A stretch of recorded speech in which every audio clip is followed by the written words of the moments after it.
ગુજરાતની વિધાનસભા એ ગુજરાતની 7 કરોડ કરતા પણ વધુ જનતાના પ્રશ્નો ઉપર ચર્ચા કરવા અને પ્રશ્નોનું નિરાકરણ લાવવા માટે બનેલી છે.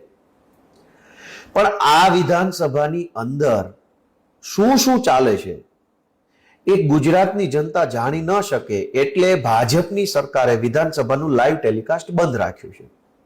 હવે આ લાઈવ બંધ રાખીને પછી અંદર બેસીને મોટી મોટી ફાગા ફોજદારી ભાજપના નેતાઓ કરી રહ્યા છે.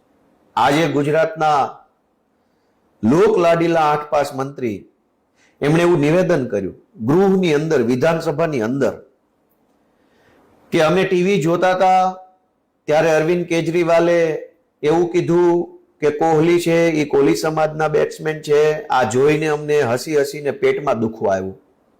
આવી વાત ગુજરાતના ઉપમુખ્યમંત્રીએ કરી. પણ તમે તો ટીવી જોઈને હસીને પેટમાં દુખતું હશે. અમે તો રોજ ગૃહની અંદર બેસીને તમને જોઈએ ત્યાં અમારા પેટ દુખી જાય છે. અમારે ક્યાં કહેવા જવાનું? કોને કહેવાનું કે આ શું ધંધો, શું તમાશો ચાલે છે? એક વખત જો ગુજરાતની વિધાનસભા લાઈવ કરી દેવામાં આવે ને તો આખા ગુજરાત હસી હસીને પેટમાં દુખી જાય ને એ લેવલનો તમાશો તમારા બધા ભાજપ વાળા રોજ સવારમાં કરે છે વિધાનસભામાં. તો ગુજરાતની વિધાનસભામાં ચર્ચા કે ચિંતા કેજરીવાલની નહીં, 7.5 કરોડ કરતા વધુ લોકોની તમારે કરવી જોઈએ. પણ ખબર છે કે અહીંયા એકથી એક ચડિયાતા કમાભાઈ બેઠા છે વિધાનસભા, એકથી એક મોટો કમો. એટલે જો ગુજરાતની જનતા જાણી ન જાય કે ગુજરાતની વિધાનસભાની અંદર લોકોની ચર્ચા નથી થતી, પણ વાહિયાત વિષયો ઉપર, બિનજરૂરી બાબતો ઉપર, બીજા રાજ્યમાં બીજી પાર્ટીની બીજી સરકારો શું કરે છે એની ઉપર ચર્ચા થાય છે. હવે આ કોહલી સરનેમ જે છે, અટક, એ તો ઉત્તર ગુજરાતની, ખાસ કરીને પંજાબ અને હરિયાણાની અટક છે. આપણા ગુજરાતના રાજ્યપાલ મહોદય હતા ઓપી કોહલી સાહેબ. કેજરીવાલજી પોતે હરિયાણામાં જન્મેલા છે. હરિયાણા અને પંજાબમાં જ આ સરનેમ છે કોહલી. એને પોતાને નહીં ખબર હોય કે કોહલી પંજાબી ખત્રી સરનેમ છે? એને ખબર જ છે. ગુજરાતમાં ઇટાલિયા, મકવાણા, ત્રિવેદી, ચાવડા, પટેલ આ અટકો ગુજરાતની છે. તો કોઈ પણ ગુજરાતી માણસને ખબર પડી જાય કે આ ગુજરાતની અટક છે. કેજરીવાલને ખબર છે કે કોહલી અટક છે એ પંજાબ અને હરિયાણા સાઈડની અટક છે. કોહલી અટક વાળા છે એક પંજાબી ખત્રી હોય છે, એ કોળી નથી.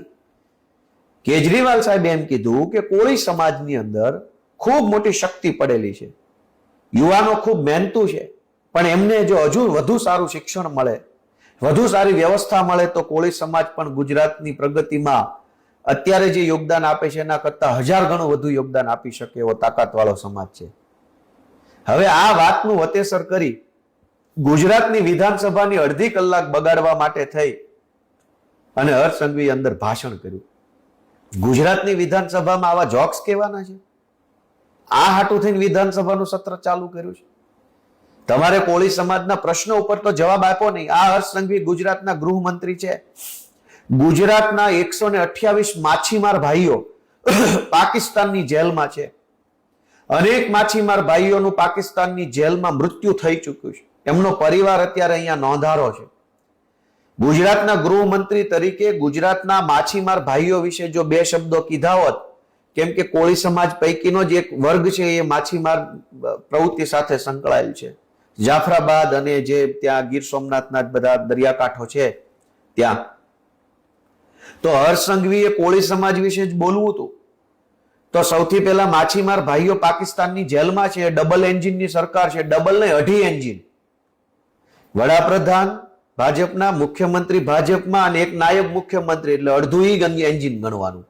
2.5 એન્જિનની સરકાર છે. તો પાકિસ્તાનની જેલમાંથી 2.5 એન્જિનની સરકાર આપણા માછીમાર ભાઈઓ છોડાવી શકતી નથી અને વિધાનસભાની અંદર મજાક મશ્કરી કરો છો. શરમ નથી આવતી? શરમ આવવી જોઈએ, શરમ. તમે લોકો રોજ સવારે વિધાનસભાની અંદર જે મજાક મસ્તી હી હા ટાઈમપાસ કરો છો ને, ગુજરાતની જનતા જે દિવસે જાણી જશે ને તે દિવસે લુગડા ફાડી નાખવાની છે પબ્લિક. હા, અમે અમારી નજરે જોઈએ છે ને તો અમને એટલું બધું દુઃખ થાય છે કે શું તમાશો ચાલે છે. એકવાર કરો લાઈવ જો પાણી વાળા હોવ તો. અને તમને કેટલું બોલતા આવડે છે ગુજરાતની જનતા જાણે. બાળક બોલી શકો છો, બાળકીઓ બોલી શકો છો. તમારા બોલવાના ઠેકાણા નથી. કેજરીવાલનો ક્યાં કકળાટ માંડ્યો છે? દોસ્તો, આજે મારે બહુ દુઃખ સાથે કહેવું પડે છે કે કોળી સમાજનો મસીહા બનવાની હર્ષ સંઘવીએ કોઈ કોશિશ કરવાની જરૂર નથી.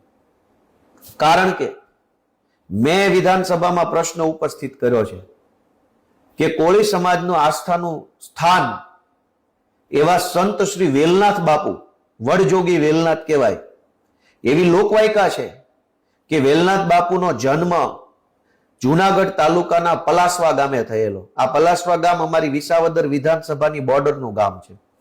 ત્યાં સંત શ્રી વેલનાથ બાપુનો ધૂણો આવેલો છે. આખા ગુજરાતનો કોળી સમાજ માંધાતા ભગવાન અને વેલનાથ બાપુને ખૂબ માને છે. આજ હર્ષ સંઘવીની સરકાર છે, વેલનાથ બાપાના ધૂણાનું રિનોવેશન કેમ નથી કરતા? પવિત્ર યાત્રાધામમાં વેલનાથ બાપુનો ધૂણો સામેલ કેમ નથી કર્યો? વેલનાથ બાપાનો ધૂણો આખા ગુજરાતમાં કોળી સમાજની આટલી મોટી સંખ્યા છે, વેલનાથ બાપુને માને છે. આ વેલનાથ બાપુના ધૂણાના મેં દર્શન કર્યા છે અને મને કહેતાય તે ખુશી થાય છે કે વેલનાથ બાપુના લગ્ન છે એ અમારા વિસાવદર વિધાનસભાના જ એક ગામમાં થયા હતા. અને વેલનાથ બાપુનો ધૂણો જે છે એ પણ વિસાવદરની બાજુમાં આવ્યો છે. કોળી સમાજના આસ્થાનું કેન્દ્ર તમારે ડેવલપ કરવું નથી, એમાં ગ્રાન્ટ આપવી નથી, પવિત્ર યાત્રાધામમાં સામેલ કરવો નથી અને પર્યટન સ્થળની અંદર પવિત્ર પર્યટન સ્થળમાં એનો વિકાસ કરવો નથી અને વિધાનસભાની અંદર બોલ બચ્ચન કરવું છે. હું આજે ખુશી અને વટ સાથે કહી શકું છું કે મેં વિધાનસભાની અંદર વેલનાથ બાપુના ધૂણો, એમનું જન્મસ્થાન જે છે એને ડેવલપ કરવા માટેની માંગણી રજૂ કરી છે. અને અમારા નેતા અરવિંદ કેજરીવાલજીએ વીર માનધાતા સંગઠન દ્વારા આયોજિત રાજુભાઈ સોલંકીના નેતૃત્વમાં જે સમૂહ લગ્ન થયા, સર્વજ્ઞાતિ સમૂહ લગ્ન, એમાં હાજરી આપી અને પ્રસંગને ઉજળો બનાવ્યો છે. અને હવે કોળી સમાજના કાર્યક્રમમાં અરવિંદ કેજરીવાલ આવ્યા એ વાતથી હર્ષ સંઘવીને કા પેટમાં બળે છે? એટલે તમને પેટમાં દુખે છે બીજી વાતનું, પણ બોલો છો બીજી વાતે પકડાઈ ચૂક્યું છે. મહેરબાની કરી ગુજરાતની વિધાનસભાનો કિંમતી સમય આવી ઠઠ્ઠા મશ્કરી કરવામાં બગાડવાના બદલે ગુજરાતની વિધાનસભા લાઈવ કરો અને જનતાને બતાવો કે તમે લોકો અંદર શું ધંધાઓ કરો છો. નમસ્તે કમલેશભાઈ.